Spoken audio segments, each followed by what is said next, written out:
Yo, what's up, YouTube? K-Fresh checking in for episode 5 of the K-Fresh Chronicles. Um, it's Friday night. It's actually technically Saturday now, but I was running late. I didn't do the vlog on time, but we're just gonna pretend that it's still Friday night and it's 11:55. Fuck it, we're just gonna pretend. So in that case, it would be December 2nd today. Okay, I was gonna go on a real big rant, but I'm gonna save it for later because I don't think it's worth it anymore. I'd rather give you some better info. Like I've been telling you, I'm not gonna give you advice. I'm not gonna tell you how to live your life. I'm just gonna tell you what works for me and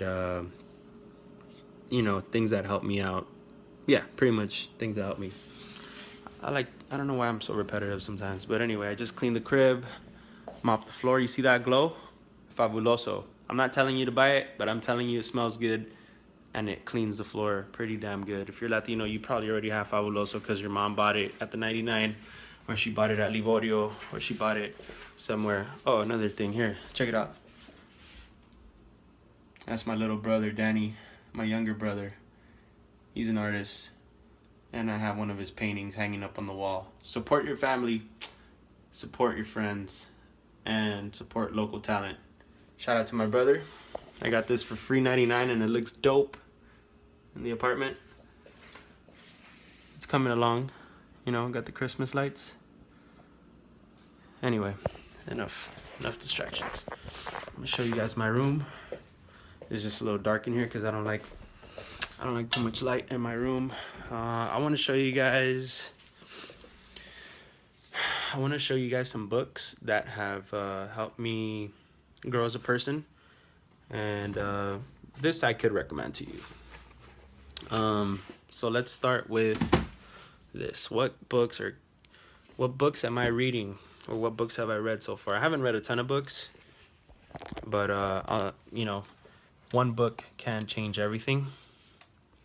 And one book that did help me out a lot is this one right here. It's Rich Dad Poor Dad. It's like less than $10 on Amazon, but it teaches you basically what the rich teach their kids about money versus what the poor teach their kids about money. Now, if you're like me, your family probably was poor or even middle class, but this book teaches you how to work for your money instead of, it teaches you, I'm giving you the wrong fucking information here. It teaches you how to make your money work for you instead of you working for your money. Teaches you about the one percenters and how to get out of the rat race. Here, so I won't mess this up. It says, Rich Dad Poor Dad will explode the myth that you need to earn a high income to become rich. It will challenge the belief that your house is an asset. Show parents why they can't rely on school system to teach their kids about money. Define once and for all an asset and a liability. Teach you what to teach your kids about money for their future financial success. So most people think that a house is an asset, but in reality it's your biggest liability. Why? Because a house takes money out of your pocket, and it doesn't put money in your pocket unless you're renting the house, or you have a duplex and you rent the front house or you rent the back house. Then it's an asset. But if you're paying and you're paying and you're paying and it's money coming out of your pocket, it's a liability. Kids, liability. Taxes, liability. Your lifestyle, even yourself, you can be a liability to yourself. So especially in 2016 going into 2017, you want to make sure you have more assets than liabilities. And instead of saying, oh, that's too expensive, you should probably start saying, oh, well, how can I afford it? So just keep that in mind. Rich Dad Poor Dad. I'm sure a ton of you guys have already read this book, but if you haven't, don't sleep on this book. It changed everything for me. Shout out to my little brother Gabriel for putting me onto it a few years ago. Another one that helped me out a lot was let me check my stash here. Okay, we'll go with this one for now. That one, the last one I showed you about, was about money management. This one is about personal development. It's called Mastery. I'll read the back once again so I don't misquote anything. Shout out to Robert Greene, one of my favorite authors. Let's go out here in the light. Okay, it says, Robert Greene has spent a lifetime studying the laws of power. Now he shares a secret path to greatness that has been traveled by history's most powerful people. This vital work distills the wisdom of the ages to reveal a challenging but clear course that is described here for the first time. Each one of us has within us the potential to be a master. Learn the secrets of the field you have chosen. Submit to a rigorous apprenticeship. Absorb the hidden knowledge obsessed with those with years of experience. Surge past competitors to surpass them in the brilliance and explode established patterns from within. Study the behaviors of Einstein, Darwin, and the 9 contemporary masters interviewed for this book. Unlock the passion within. Oh shit! I can't fucking read. Unlock the passion within you and become a master. So basically, in a nutshell, this book teaches you or talks about becoming a master in your own field. I know a lot of people will say, "Oh, that's a ripoff to Outliers by Malcolm Gladwell." I haven't read Outliers by Malcolm Gladwell. I actually got Mastery before I got Outliers, but I heard Outliers is where Robert Greene got his inspiration, so I do want to read Outliers. If you already read Outliers and you know, you feel like it's a better book, or you don't have to read Mastery or whatever, that's cool. Leave a comment, let me know what you thought about Outliers. I would like to know.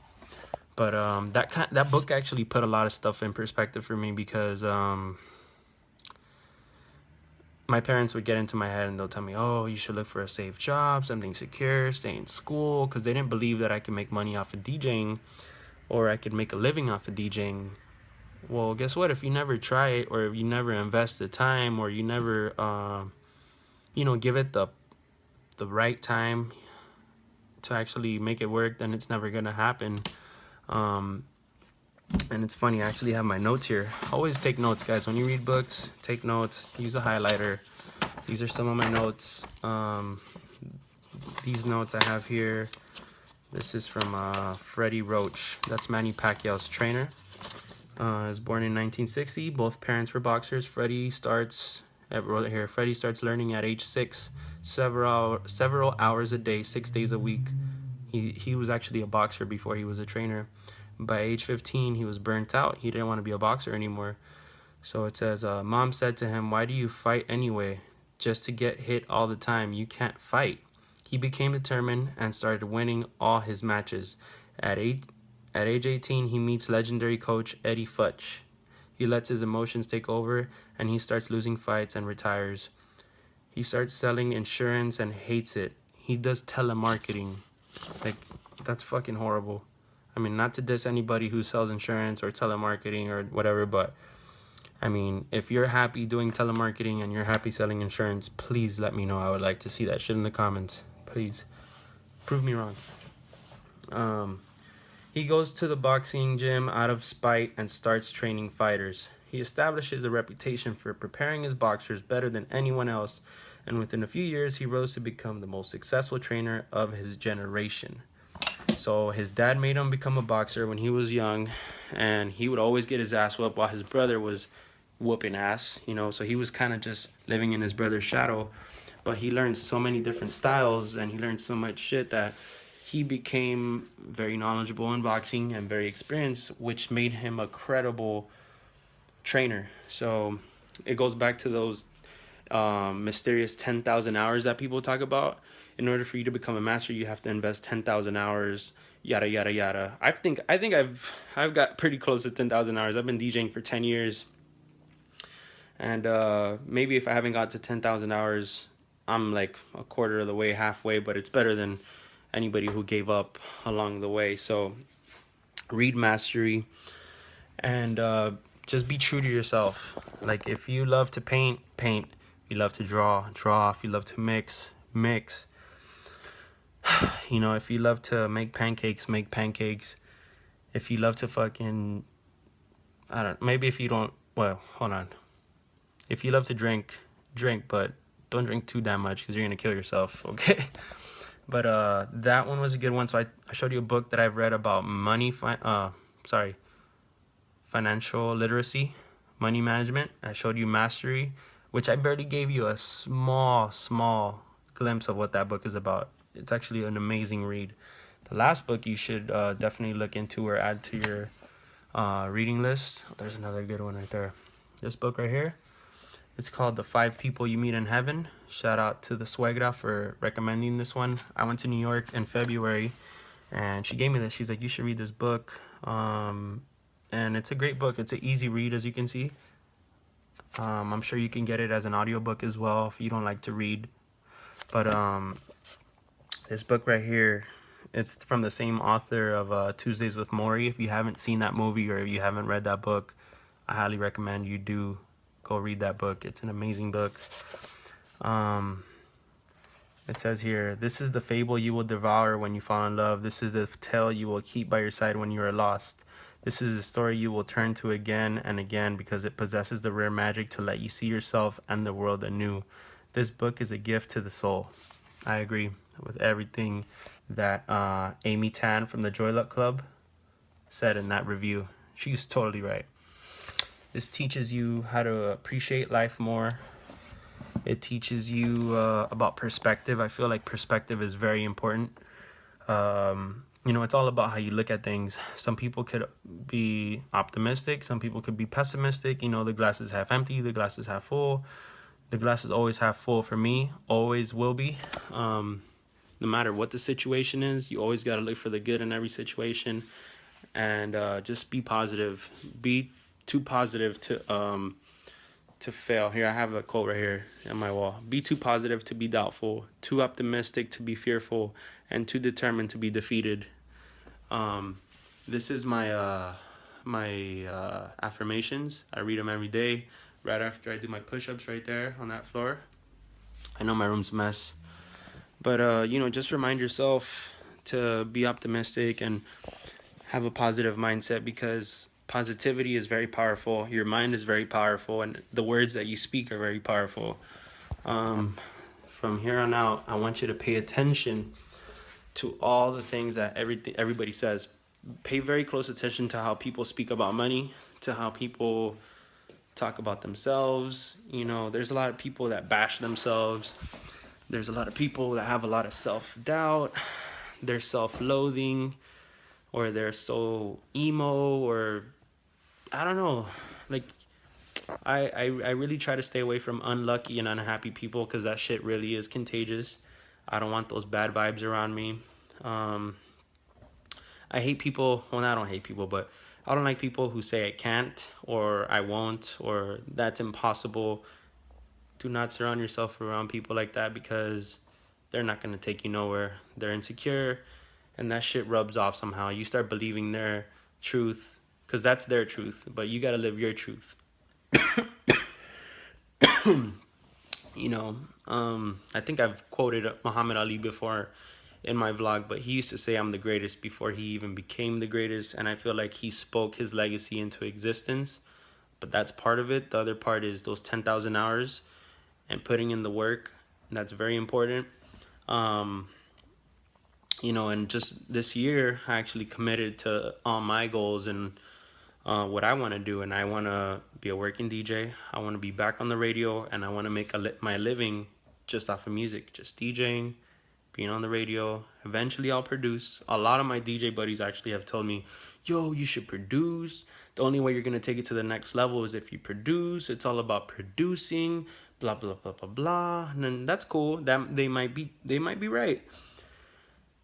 The reason I don't produce music is because I don't care for it. No disrespect to people who produce music. Like, I need you guys to produce music so I could play it at the clubs and play it at my parties. But just because that works for you doesn't mean it's going to work for me. And I'm not passionate about producing music. That's not my thing. I like mixing music. I like making people dance, and I like being on the radio. It's an amazing feeling, and I don't get that from production. I produced for a little bit when Sophia was born back in 2010, and I fell off real quick because I wasn't into it. My heart wasn't in it, and it didn't work out for me. So, you know, don't do things half-hearted. Like I told you in the last episode, like Biggie said, you know, don't make moves unless your heart's in it.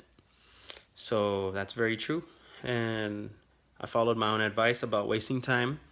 And today was the last day I showed up to my photography class. I'm not going back, even though the last day is like in a week or two.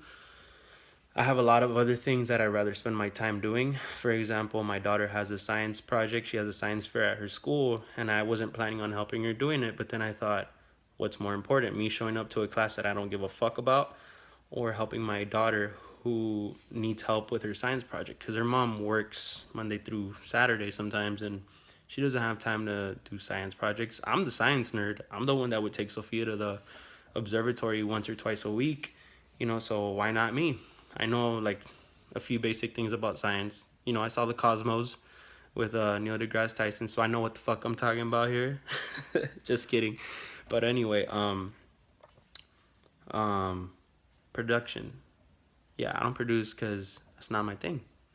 And you shouldn't always listen to what everybody thinks. You shouldn't always listen to everybody's advice, because just because that works for them doesn't mean it's going to work for you. And that's why I'm telling you, I'm not giving you advice. I'm just telling you what works for me. I'm not telling you what to do. But there's a lot of people that have tried and tried to push production on me, and I'm like, I'm good. Maybe not right now. Maybe later. But just stay true to what you want to do, because if you don't, you're just gonna be wasting your time. If you're not doing what you love, you're wasting your time. If you hate your job, you're wasting your time. If you're in school and you don't have a major, and I mean, you don't know you don't know what the hell you want to major in, and it's like your second year, you're probably wasting your time. If you're going to school just because you want to please your parents, you're wasting your time. You're not being true to yourself. So, I don't know what else to tell you. Don't waste your time. Don't waste your time. I think they call it dogma. I think that's what dogma means. When you're living other people's dreams, but you're not living your own. I think Steve Jobs used to say that. And Steve Jobs, I'm recording my phone off of a fucking device that Steve Jobs created. And yeah, just obviously you're not going to aspire to be a fucking drug dealer and be Pablo Escobar or El Chapo, but that's as realistic as I would get. But even those guys, like, they stayed true to their shit, legal or illegal, and they became super successful at it. And they're fucking billionaires, or were billionaires, whatever. But anyway, enough about drug dealers. Fucking losing my breath here.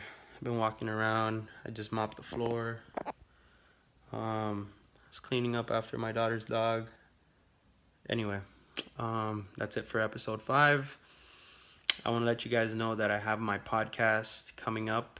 K-Fresh. No, it's not called K-Fresh. It's called Advanced Amateurs. You will see that very soon. I just need to clear up some space on my laptop, edit it, upload it, and you'll see it, and I'll let you know as soon as it's up. This is the longest vlog that I've done ever, and I've only done 5. But I hope that this helps you, whoever's watching this. Leave a comment. Let me know if it put things in perspective for you. Let me know if I'm full of shit. Let me know. Just talk to me. And, let me know what you think, right? See you guys tomorrow. Peace.